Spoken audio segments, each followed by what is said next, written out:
computer, you need to get Grammarly. I write pretty much all day, every day.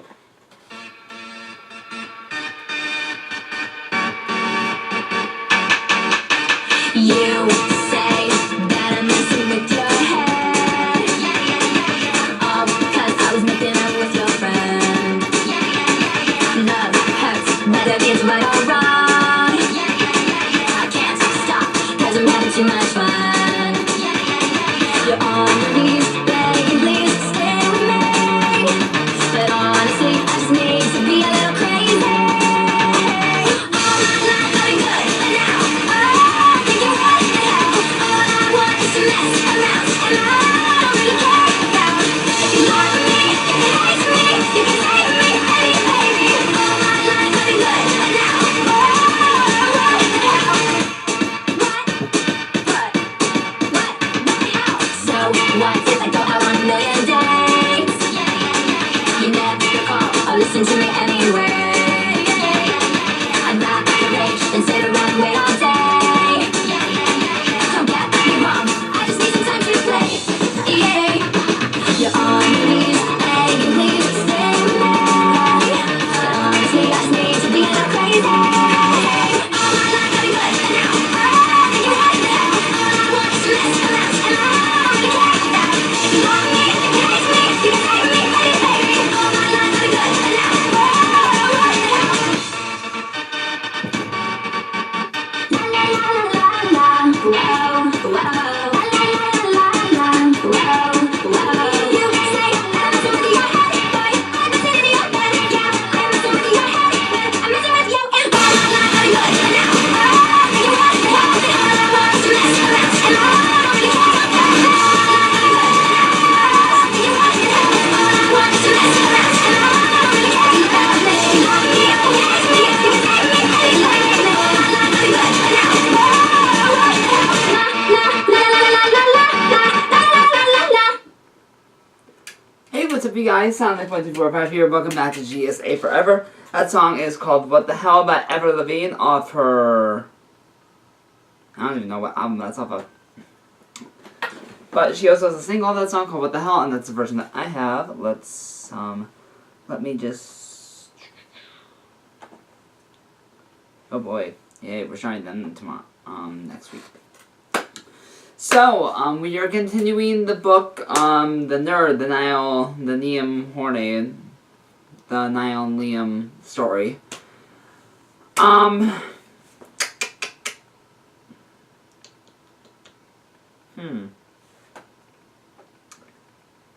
trying to think. Did we even do that chapter? Because I feel like I read that before. I guess I didn't. I guess I didn't read all of it, but, yeah. So, last time we did chapter 2, and I'm not entirely sure what happened. I don't know. But, chapter 3. Niall's point of view. Hello? I yelled, banging on the locker Ollie stuffed me in. It was after school, and I was starting to get scared. I would be here all night. Someone, I yelled, banged on it harder. Damn, I whispered harshly. My phone fell out of my bag, and it's literally right in front of the locker. I don't even know who this is. Who's this is. He's talking about the locker he's in. He doesn't know who it is. I sigh as tears threaten to spill. Hello, I heard someone say, my eyes wide as I banged in the locker once more. Yes, someone help me. I said. I heard footsteps running over 2 brown eyes looking through the slots of the locker. Oh my god, hang on, mate. I'm gonna go get a teacher with the key to unlock it. Liam said, and I couldn't help but get butterflies in my stomach when he called me mate. Please just hurry, I whimpered. And he nodded before running down the hall. After a few minutes, I could hear him talking with the teacher. How'd he get in the locker? I heard another male voice say. I don't know. I was walking to mine. I heard banging on it, and I found him here. Liam's voice came as they stood in front of the locker. I realized now that the teacher was my English teacher, Mr. Baxter. Hang on, lad, he said as I whimpered quietly, nodding. He unlocked, and I fell into 2 strong arms. I looked up and felt sparks shoot through my arms as Liam helped me up. Whoa, man.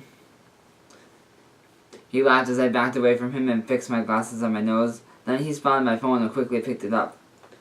"Thank you, sir." "Thank you, Liam," I said, and they nodded before I turned around and started to walk away. It was pouring out, but I didn't have a car. Guess I'm walking. I sighed as I reached for the front door, but I felt another arm being tugged on mine and grasped, turning around. It was Liam. Sorry to scare you. Ha! I was just wondering if I could give you a ride. Yeah, 'cause it's pouring out," he said. I rubbed the back of my neck and shrugged. "I don't know. It's the least I can do. I mean, my asshole of a friend Ollie keeps doing these things to you," he said. I sighed and shrugged. But won't he give you crap if he finds out the school's most popular guy gives me, the nerd, a ride home?" I asked as he rolled his eyes before grabbing my sleeve and pulling me outside and running to his car, not letting me go. "Get in," he said, and stopping me in front of the passenger door. He walked around the red Porsche and opened the driver's side, me hesitantly opening the door. I got in and shifted a bit uncomfortable as he turned the radio softly. "So where do you live?" he asked, pulling up to the end of the driveway of the school. Can you actually drive me to Nando's? I'm already late for work," I said, blushing a bit. "Oh, okay," he said. The car was filled with awkward silence as he drove a short mile to the restaurant. When he pulled in the parking lot, I parked and I jumped out quickly with a thanks and ran inside, not waiting for an answer. I dashed to the door, seeing a very angry Paul. "Please let me explain. Ollie shoved me in the locker and I couldn't get out. No one was around. This guy from school found me, got the teacher, and then opened and gave me a ride here straight away. I'm sorry," his tears threatened to fall, which they did. "Oh, Niall," he sighed, coming over and wrapping his arms around me as I cried. "Sorry, I'm sensitive." "It's okay. Why won't you let me do anything about this?" he asked, talking about people harassing me at school. I told you before the incident, my mom tried, but they did nothing." "What makes you think they will now? Anyways, I have one more year, and I'm done," I explained, fixing my glasses once again. He sighed right before Harry walked past us with a full tray of food. He stopped and turned around, some of my red face, and gave me, "Are you an alright?" look. I just nodded and waved him away. He nodded before turning around and going to the table, to giving their table the food. "Now, just take your shift off today. Just maybe you can do something easy like make people's drinks," he said and nodded. I went to the kitchen and sat on the stool and decided to make myself a quick snack, so I whipped up some chips and some ketchup and ate those as I talked to Harry as he was on break. And I feel Niall. I do that too. I usually get chips and ketchup, but I never eat that as a snack. It kind of goes with anything that needs to be dipped in ketchup. "So, anything new?" I asked him. "It's been a week since I stayed at their flat, and they got engaged." "Yeah, Louis was 2 months when he found out he was pregnant, and he had his 3-month mark. And guess what?" he asked, giving a huge smile. "What?" I asked, putting the chip in my mouth. 3. We're having 3, he said, and I choked on a bit of my food before taking a sip of water to wash it down, looking at him with wide eyes. "No frickin' way. Congrats, dude," I said, getting up and hugging him. "Thanks. Anyway, new with you? Thanks. Anything new with you?" he asked. I shrugged. "How's Liam?" he asked, nudging me with his elbow. "Well, he found me in the locker today and he gave me a ride here," I said. "Well, wait. Did you just say he found you in a locker?" he asked me, nodding, and his face turned red with anger. "Who did this to you?" he asked, and I sighed. "Ollie," I said, clenching my unclenched. I said as he clenched and unclenched his fist. "Just calm down, Hayes," I said, and he shook his head. "You could have been there all night, for God's sakes. Niall, just let me kick that little shit ass." "My little shit's ass," he yelled, earning some stares from people. "No, Harry, what would that do? Nothing, just drop it," I said, clenching my teeth. I hated when he did this. "Niall, when will you learn?" I heard him mumble. "Oh, what's that supposed to mean?" I asked, as he turned on his heel and walked away. "Paul, I'm going home," I said, glaring at Harry and back as he served the table with a fake smile on his face. Okay, Naya, take care. Yes, I know before throwing my food in the trash for grabbing my things. The rain had passed, and it's sunny right now, and there was a rainbow above me. It didn't fit my mood at all. I took angrily steps all the way home, glaring at the ground. What does he mean? When will I learn? What the hell is he talking about? He acts like my mother used to. He's not my mother. Or my goddamn father. He's nothing. Here's my view. I realized what I said was a little harsh. I saw from the corner of my eye Niall walk out angrily. Why can't you just understand? All I want to do is help him. He's like my little brother that I never had, and honestly, I love him. Not in that type of way, though. But sometimes things get hard for him and he can't handle it, but also won't let anyone in. It pisses me off so much that I just snap.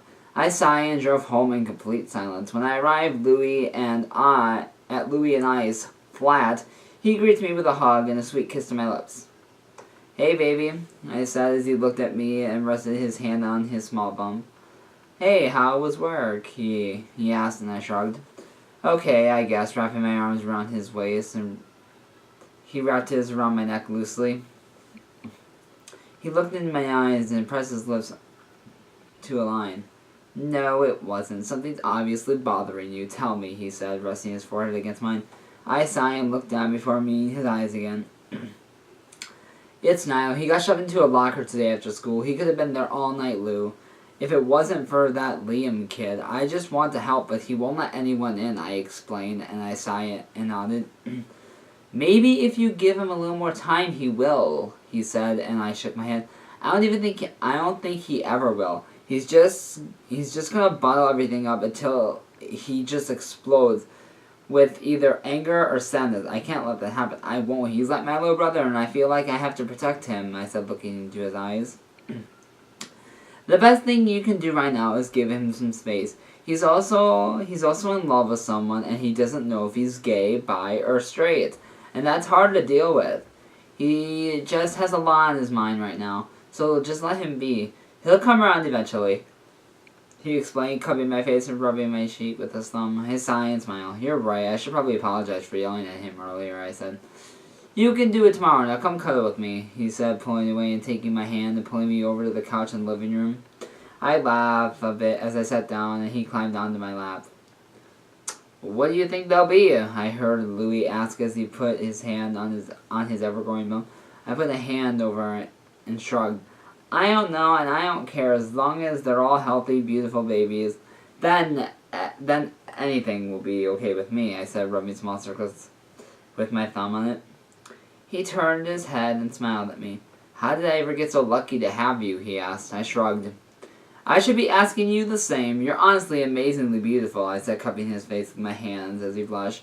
No, I'm not. Stop lying, he mumbled as I kissed his cheek. No, why would I ever lie to you, my beautiful fiancé? I asked, making him blush more, and a shrug. Exactly, I can't, so why would I? I asked, and once again he shrugged. I laughed a bit and kissed his temple. If you guys don't know what temples are right here, like right where your eyebrows stop, on both sides of your head.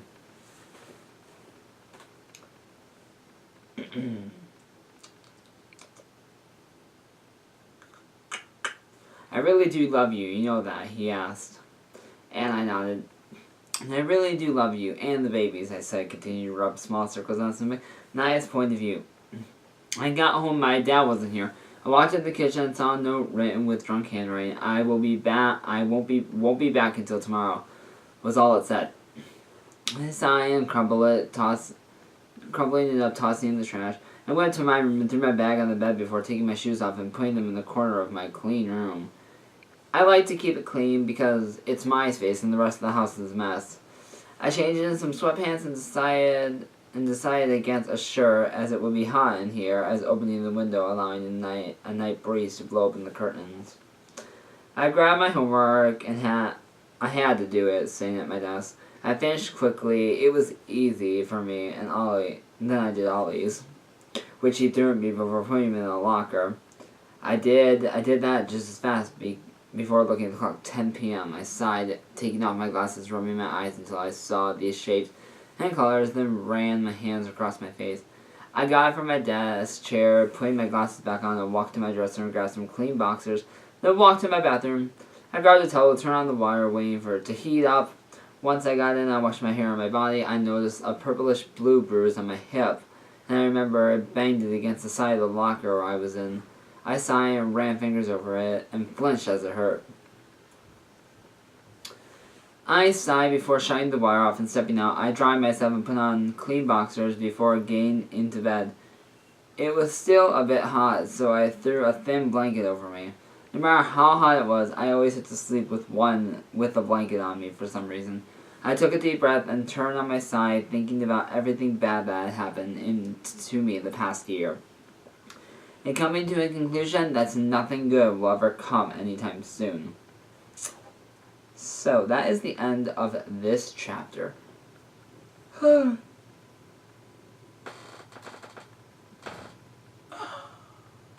Okay. So, I hope you guys enjoyed this chapter, and I will see you guys for chapter 4. And until next time, gay is okay, just ask the GSA. Mwah!